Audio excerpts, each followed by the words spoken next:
development of temples, or whether it should be used for the development of the state. Is that the case with other religious sites as well? We'll talk about that. First, take a look at this report where we get you all of the reactions.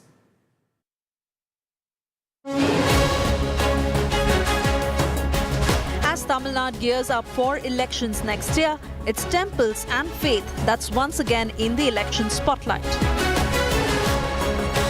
A political storm has erupted in Tamil Nadu over the use of temple funds to build government colleges, with AIADMK chief and former CM Edappadi K Palaniswami accusing the DMK-led government of diverting donations meant for temples to construct art colleges.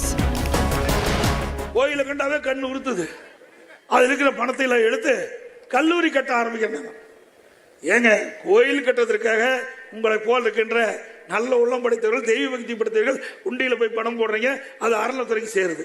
அது எதுக்காக சேருது? எதுக்காக நீங்க உண்டியில பணம் போடுறீங்க? அந்த கோயில் அபிவிருத்தி பண்ணணும், அந்த கோயில் விரிவுபடுத்த வேணும், அதுக்காக நீங்க போடுறீங்க. அந்த பணத்தை எடுத்து கல்லூரி கட்டலாம். Palaniswami's remarks sparked sharp backlash from the ruling DMK, with Endowments Minister Sekar Babu accusing him of ignorance.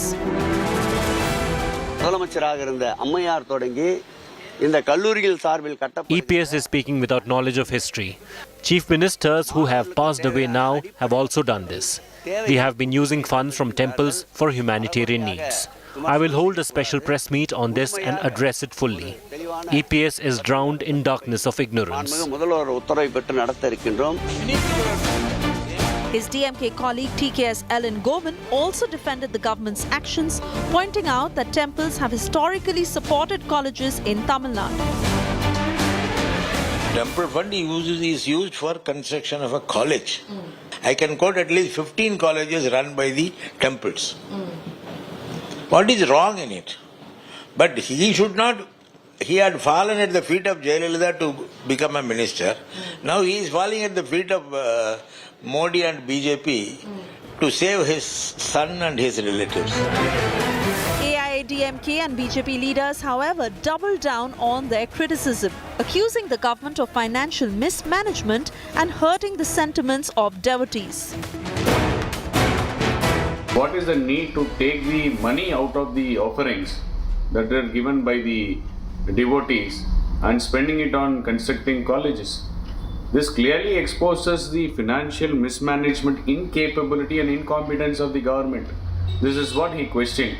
Rather than giving the answer, trying to enter into individual slandering and trying to brand as RSS and RSS ideology. DMK is a very anti-Sanatan party, and in line with that, they are very slowly trying to dissuade people from coming to temples by causing a lot of discomfort. They want people to not come to temples. You know, it causes a sort of frustration that they have to go stand for 8 hours, 10 hours. So they're trying to cause sort of frustration to make sure that people stop visiting temples. As the war of words escalates, the core question remains: should temple funds be used to secure welfare like education, or must they be utilized strictly for religious purposes? When it comes to faith funding education, where should the line be drawn? Bureau Report, India Today. Let me bring in Anaga Keshav for the latest updates from Chennai on this. Anaga, like I mentioned, this has been a big bone of contention for the last many years in Tamil Nadu. But take us through really what prompted Edappadi Palaniswami to talk about this particular instance, saying temple funds are being used to construct colleges. Well, in fact, Edappadi Palaniswami was in Coimbatore during his election campaign that kicked off on Monday. That's when in Coimbatore he made this statement by saying that the large sums that the devotees had donated to temples for its development and to create areas create amenities for the benefit of the devotees.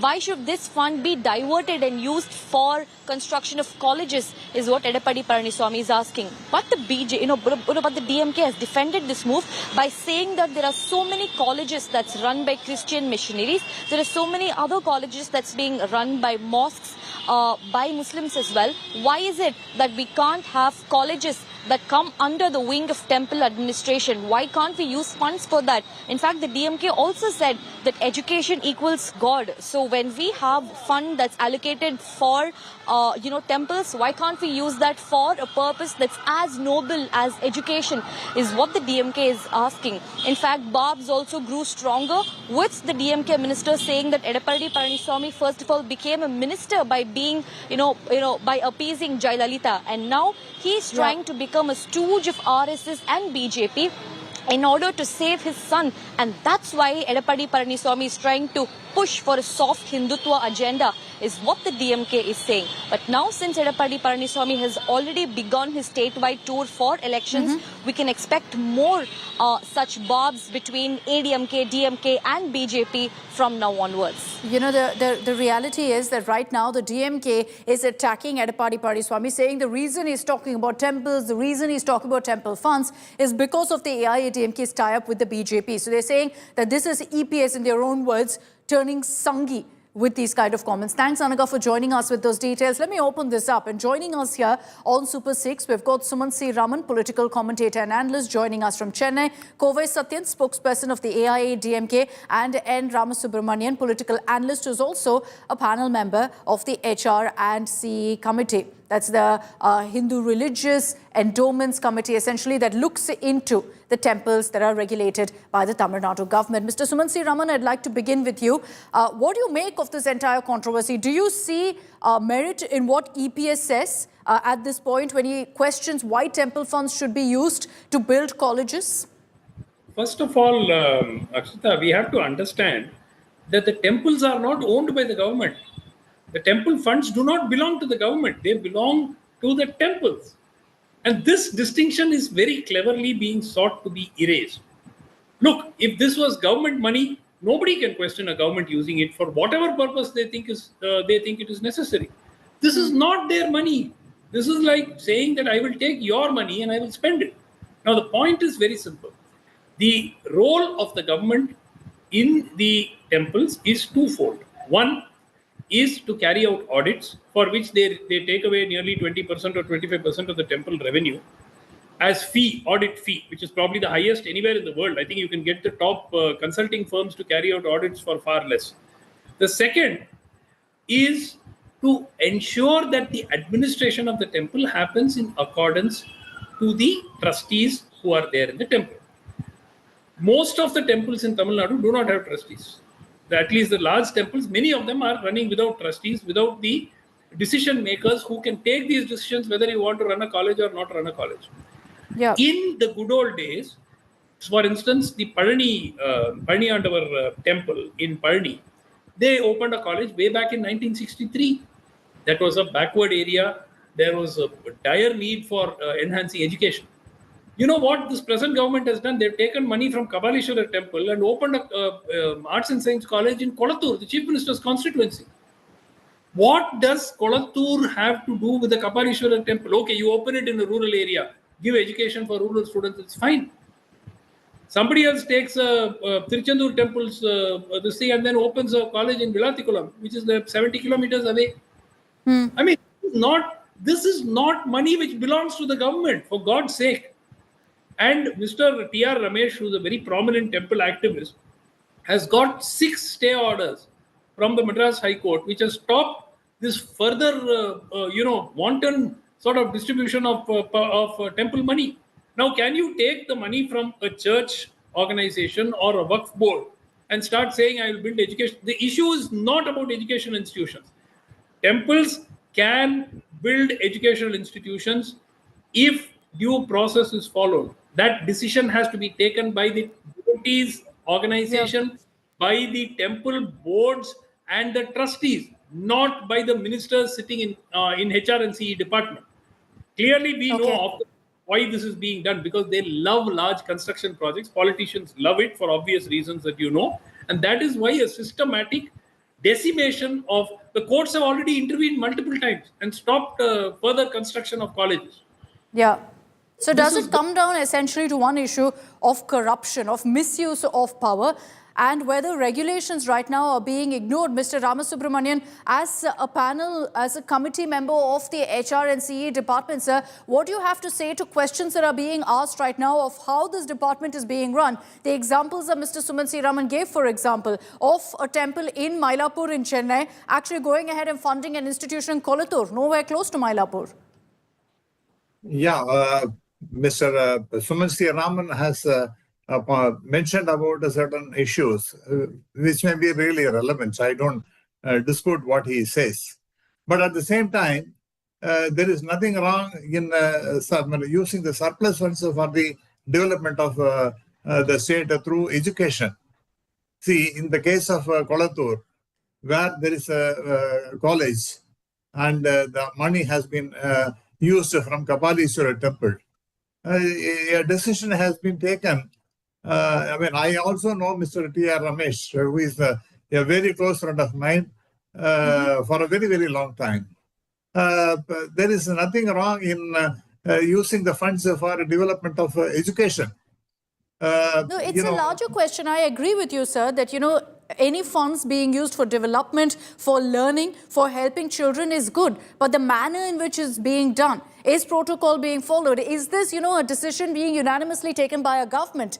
That's not the case. I'm sure you can enlighten us on the protocol, the process that's to be followed. Definitely, it is not the minister who takes a decision. I think Mr. Raman is not correct that the decision has been taken by the HR&CE minister. No, it is through due process, and this is the same procedure which has been followed for a very long time. For example, I was brought up at Chidambaram.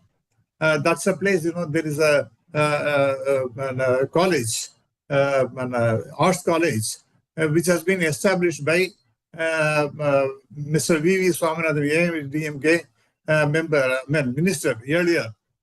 He established that with the money from Thiruvairukadu. Where is Thiruvairukadu and where is Chidambaram? Very far away. But still the money has been used for setting up an arts college there. And likewise, in Palani, an engineering college has been established by AIADMK. Mr. EPS was the chief minister when this has happened. Okay, you've raised an important point. You've given me instances also, and I'll bring in Mr. Kovai Satyan of the AIADMK on this. Mr. Kovai Satyan, you've got Edappadi K Palaniswami now accusing the government of taking money that is meant for temple development being used to set up educational institutions. And you've heard now from Mr. Ramasubramanian, who's given instances of the AIADMK doing the exact same thing. Yeah, let me brief for the benefit of the US. 51 arts and science colleges, 6 law colleges, and 11 medical colleges and university. All were planned, executed, funds allocated by our leader EPS while he was the chief minister. Of all these, not even 1 rupee is from the HR&CE, 1 rupee is from the temples.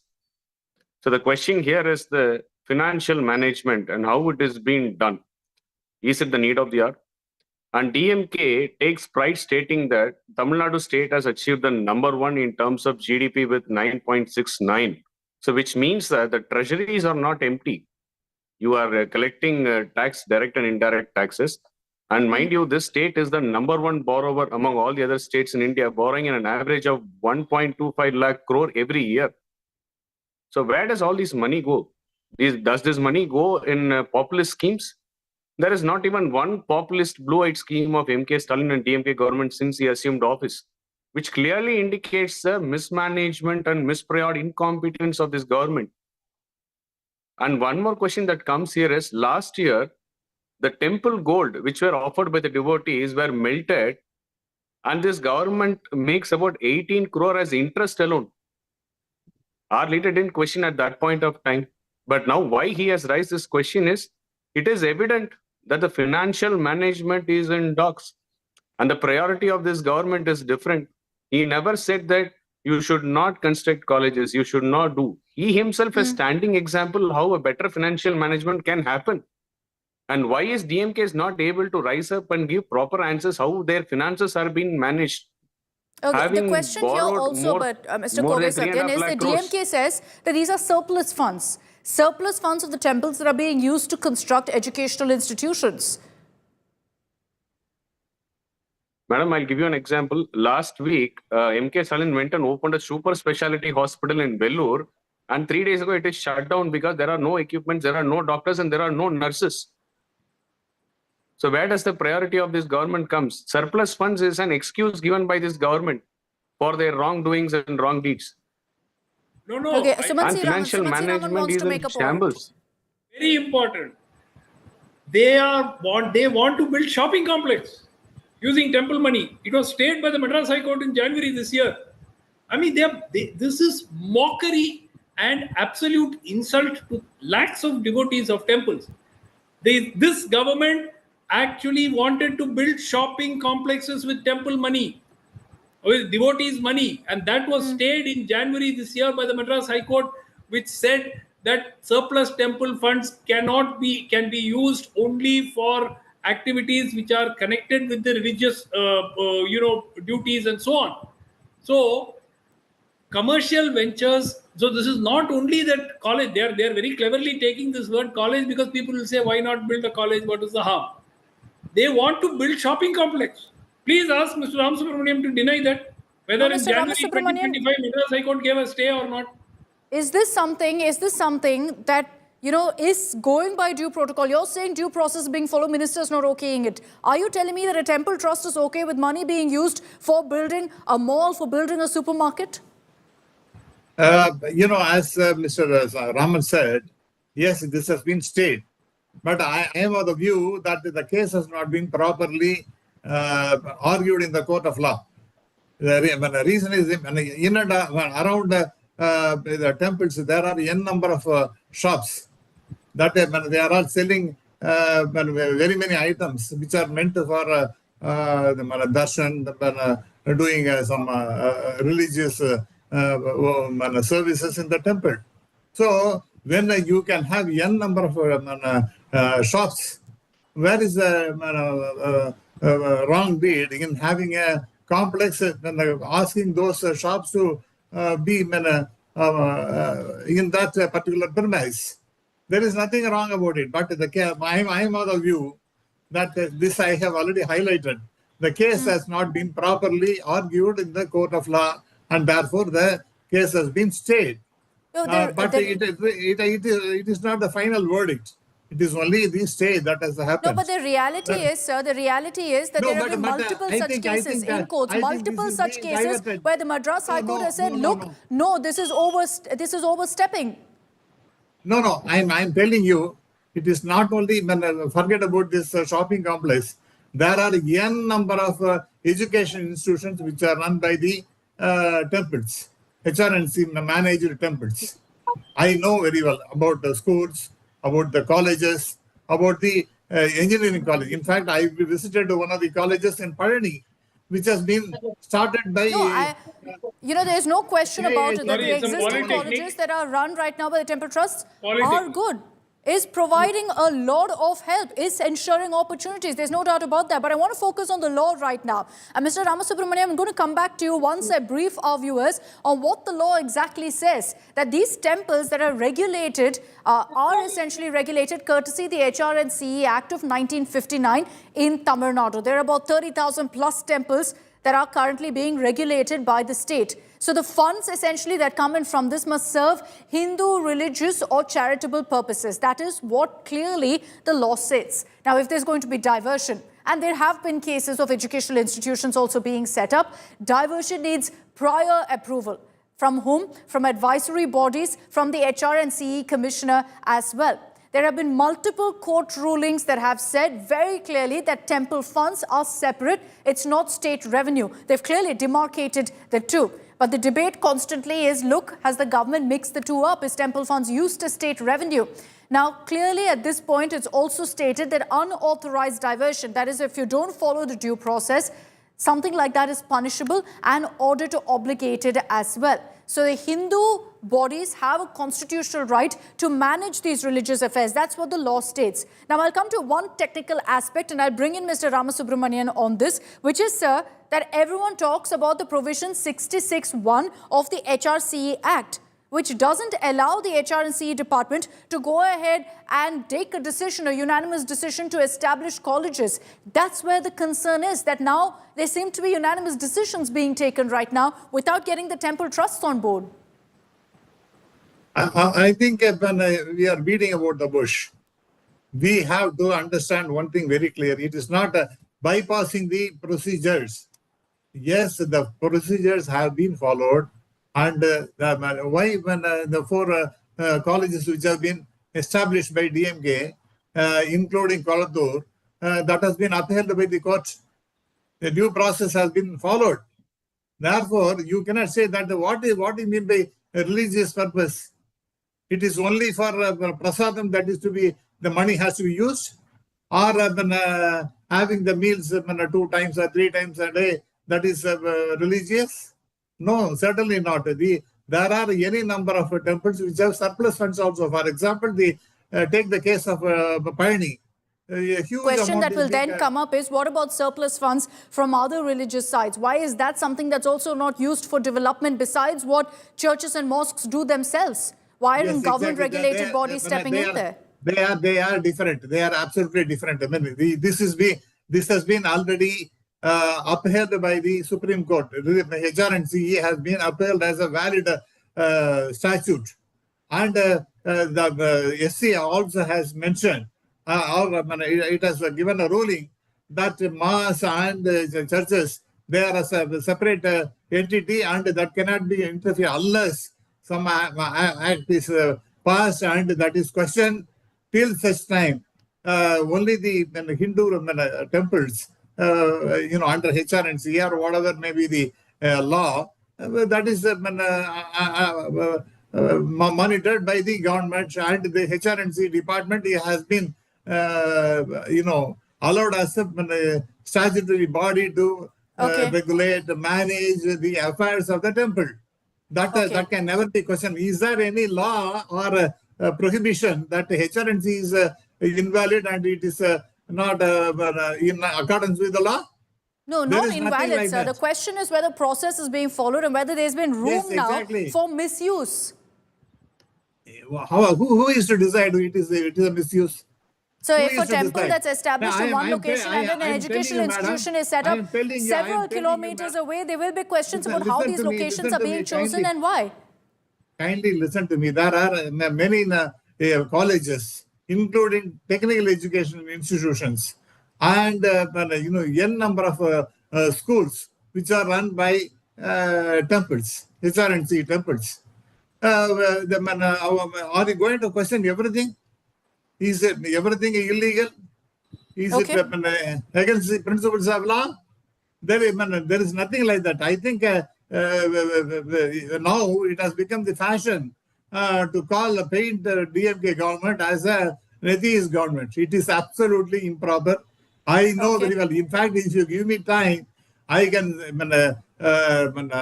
speak for about half an hour as to what the government has done to for the sake of Hindu religion and the temples, promotion of temples, temple cards.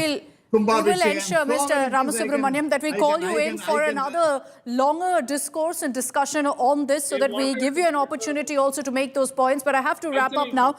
Just closing comments from Mr. Sumant C. Raman.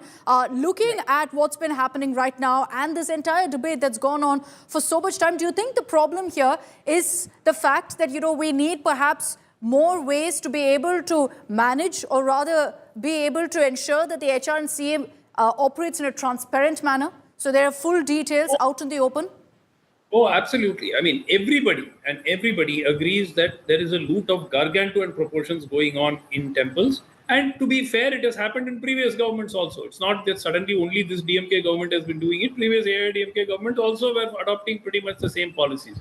It's a welcome decision that Mr. Edappadi K Palaniswami is no longer apologetic about it, about these issues. Normally, AIADMK, especially in the absence of a tall leader like Jayalalitha or MGR, will shy away from getting into this debate because they know that they will be pushed on the back foot by the DMK. But I think for the first time, Mr. Edappadi is actually throwing down the gauntlet. If you want to call him a Sanghi, please go ahead and call him. That's what he's actually saying. He is saying, look, and the point is the facts that he is speaking are correct. Now, whether they will resonate with the voter is different because the DMK has complete control of the media. And they, from yesterday itself, even of his speech, only edited clips were being put out. That Edappadi Palaniswami says temple money should not be used for colleges. Whereas the whole speech where he was saying that we have opened so many colleges, we are not against the opening of colleges, but why is it being done using these funds? That was his question. So I think the attempt is very clear to paint him as somebody who is now part of the BJP itself and try to say, because the entire DMK campaign is built on one single plank. They are not going to the voter and saying, vote us back because we have done wonderful things for you. They are going to the voter and saying, if you don't vote for us, BJP will come into Tamil Nadu. That is the single agenda for this campaign.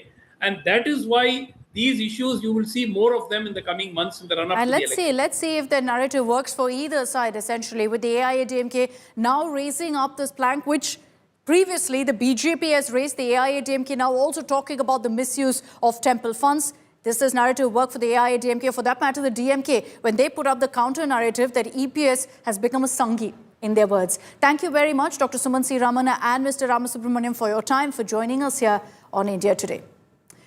All right, let's move on and get you a story now coming in from Telangana. A detailed ground report on the political storm that's playing out over Akbaruddin Owaisi's educational campus. The allegation is that this is a campus that's been built on a lake. Established in 2017, the school is accused of encroaching along this lake body and it's led to a political fight because the BRS and the BJP are claiming that the Revanth Reddy government is actually shielding Akbaruddin Owaisi and not demolishing the school because of its political affiliations. Abdul Bashir gets you more.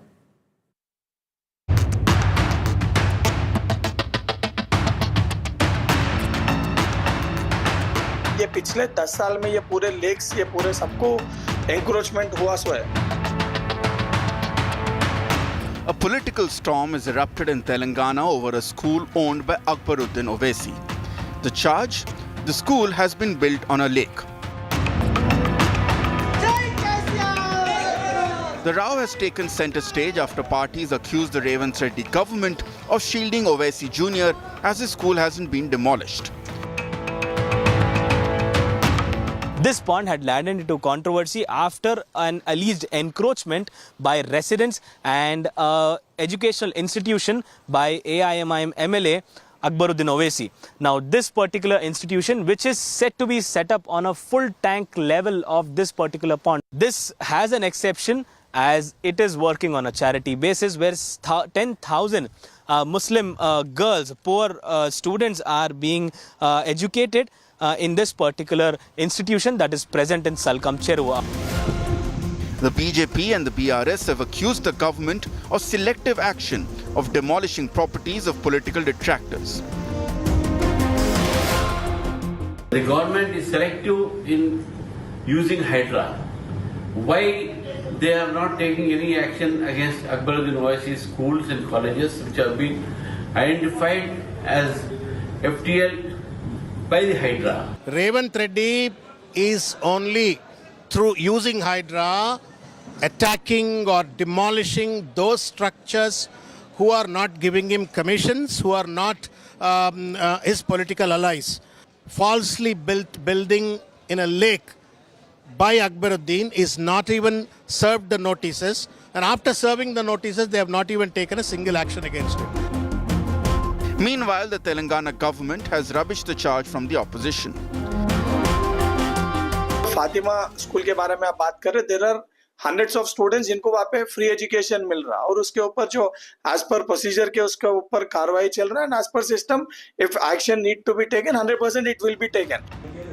The disaster body Hydra, which has been making headlines for some of its controversial demolitions, has also refuted charges of a bias and sparing Akbaruddin Owaisi at the government's behest. Hydra has been acting very, very, impartially with respect to all this. But of course, some of the vested interests, they have been trying to, propagate a false narrative that we were trying to be very soft on certain parties or certain individuals, which is not the case so.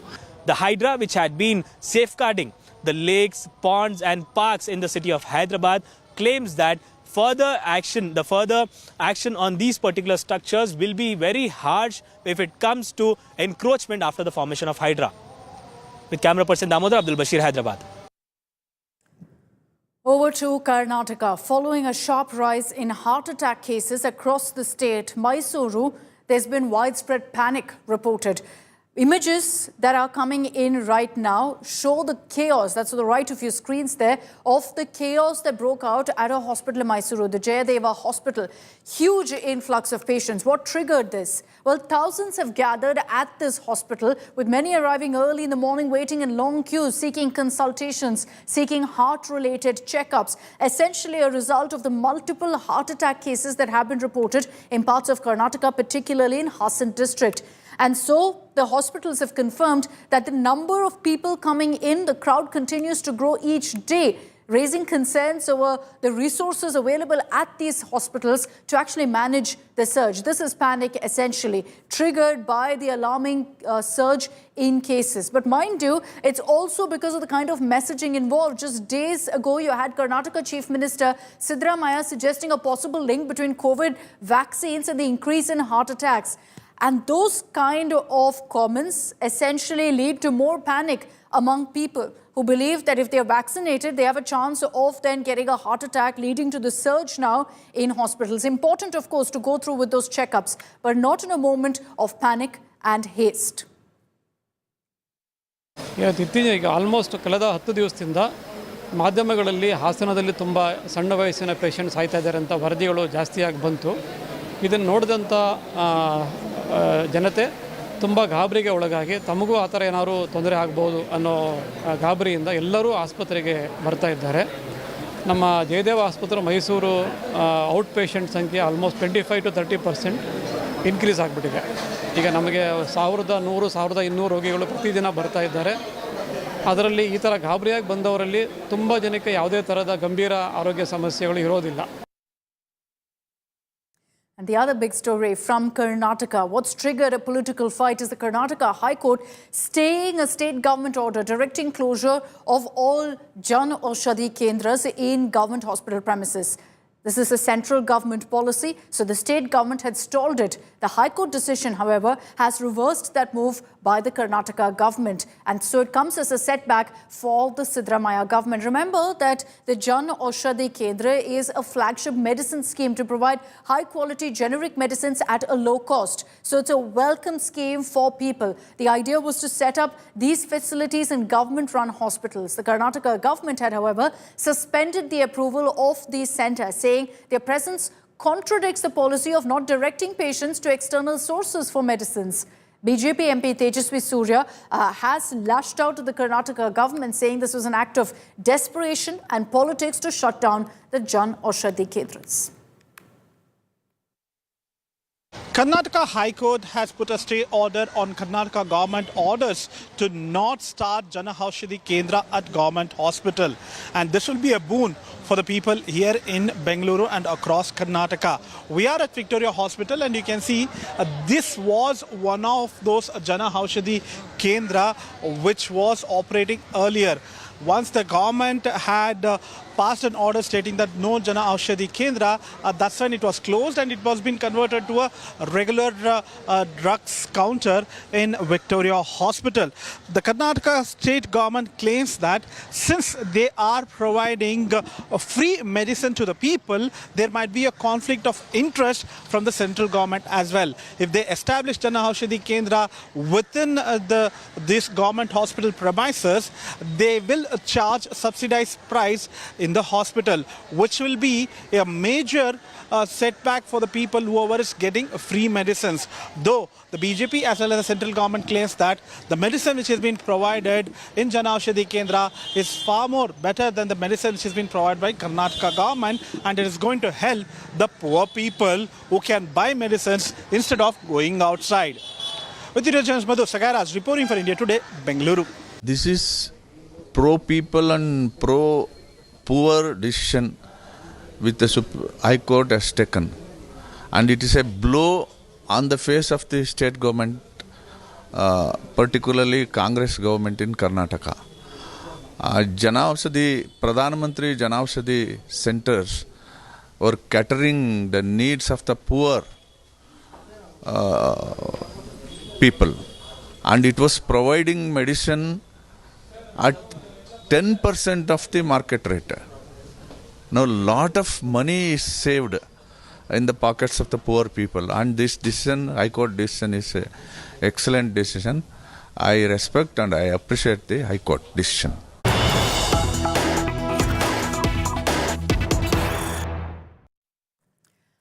Let's get you the latest updates on the Karnataka CM speculation. Chief Minister Siddaramaiah and the Deputy Chief Minister DK Shivkumar both are in Delhi. Both have sought to meet with Rahul Gandhi tomorrow. And mind you, they both have sought one-on-one meetings. Siddaramaiah has sought a meeting with Rahul Gandhi separately, DK Shivkumar separately. Amid that, Surjewala, who is the Karnataka in charge for the party, is going to be meeting with, in fact, Siddaramaiah as well as DK Shivkumar at 6 p.m. tomorrow to discuss MLC nominations. That is the reason, the agenda with which Siddaramaiah and DK Shivkumar have come to Delhi for the MLC nomination and the filling of posts. But clearly, amid the cloud of the CM fight and what's happening with regards to the CM face in Karnataka and whether there's going to be a change, both Siddaramaiah and DK Shivkumar are seeking meetings now with Rahul Gandhi. Sagai Raj is joining us live with more details on this. Sagai, interesting developments expected tomorrow in the national capital. We understand that Siddaramaiah has chosen to reach out to Rahul Gandhi for a meet. So has DK Shivkumar, and this will obviously lead to more speculation on whether each leader here is essentially trying to put their case forward.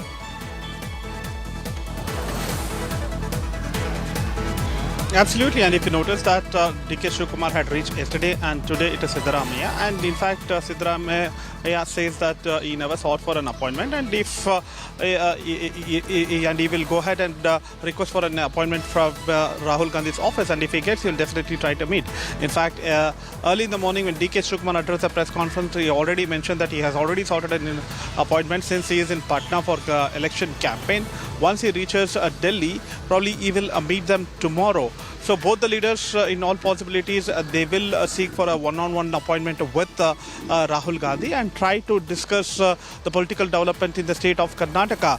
And what you also get to learn from our sources is that they will also discuss about the MLC seats with Surjewala tomorrow evening once he reaches Delhi. Track those details. Next 24 hours, we'll see a lot of very important developments in the national capital. Thanks, Sagai, for joining us with those details. Now let's move on to our story from Kerala. An Indian nurse, Nimisha Priya, faces execution in Yemen in just a few days from now, 7 days from now, on July 16th. Convicted of killing a Yemeni national, Nimisha has been in prison in Yemen for the last many years, since 2017. Her case has sparked urgent appeals and diplomatic efforts. There are limited options left, but her family is clinging to hope for a last-minute reprieve, which is possible. We tell you how in our report.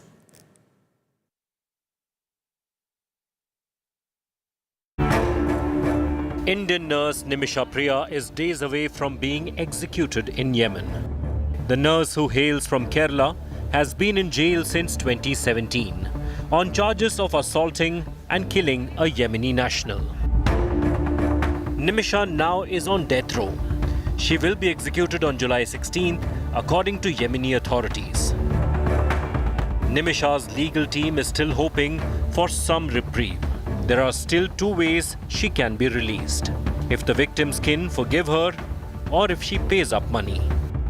So we had given an offer. I mean, in case that if the family forgives, and that this is what we could offer. We have already spoken to the family. The family has not accepted the offer. Now we need influencers who could influence the family. The Indian government, meanwhile, has confirmed that they are in touch with Nimisha's family and providing all possible assistance. General V.K. Singh, who had written a letter ensuring that she be tried in Sana and proper procedure be taken into account when it comes to her case. That happened, and then there was a lot of to and fro between the embassy in Saudi Arabia, which had become the nodal agency looking at all affairs to do with Yemen, and Yemeni authorities. Now, it has moved beyond the legal remit. Why? Because the execution date has been set. Now it has to do with the family. Will the family pardon Nimisha Priya or not? With a difficult situation, I mean, like that is the political side. You know, the government of India does not have any direct consular access to the Al-Houthis, and so it's a very difficult situation. But still, I mean, like now it is last minute, so I request the government of India, if at all, if it is a possibility that they can intervene with the Al-Houthis, that makes a very big difference. Nimisha Priya has been found guilty of killing a Yemeni national who helped her run a clinic. She alleges he withheld her passport and subjected her to physical and mental abuse. With just days to go for the execution, options are running out for Nimisha Priya. But her family is hoping against hope for some reprieve. Bureau Report, India Today. And 7 days to go. Let's hope that there is some sort of relief that comes in for Nimisha Priya. That's all we have time for in this edition of Super 6. Thanks very much for tuning in. On the other side of a short break is To The Point with Preeti Chaudhary.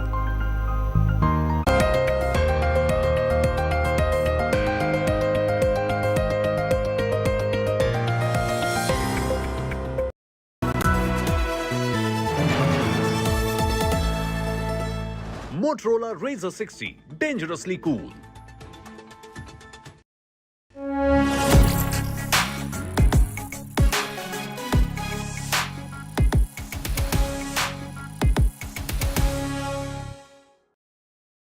All eyes on you. How has he seen a doll? Gotta head on spin, never blending, dripping in, dripping, flex so clean.